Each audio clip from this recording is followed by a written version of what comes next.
इंडियाच्या बैठकीमध्ये उद्धव ठाकरेंना शेवटच्या रांगेमध्ये बसवल्याचा फोटो व्हायरल झाला आणि त्यानंतर सत्ताधाऱ्यांनी हल्लाबोल केलेला आहे। भाजपने सोशल मीडियावर पोस्ट करत उद्धव ठाकरेंना डिवचलंय। या फोटोमध्ये स्वाभिमान शोधून दाखवा असा टोला भाजपने लगावलाय। तर उद्धव ठाकरेंना शेवटच्या रांगेत बसवणं हा मराठी माणसाचा अपमान असल्याचं भाजपचे आमदार आशिष शेलार यांनी म्हटलंय। तर भाजपचे मुख्य प्रवक्ते केशव उपाध्याय यांनी सुद्धा ठाकरेंना टोला लगावलाय।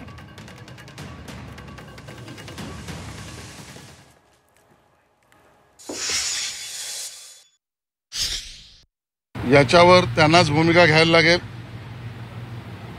मला कुठे बसवलं आणि मला का बरोबर घेतलं नाही आणि मी बाजूला का नाही, या सगळ्यावर शहाणपण उद्धवजींनाच आणि त्यांच्या पक्षाला सुचो अशी अपेक्षा आहे।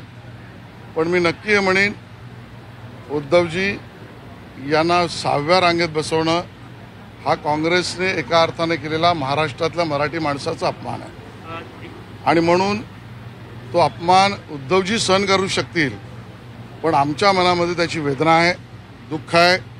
राहुल गांधी यांनी मराठी माणसाची आणि महाराष्ट्राची अशी बदनामी किंवा असा अपमान किंवा अशा पद्धतीची वागणूक हे आम्हाला मान्य नाही।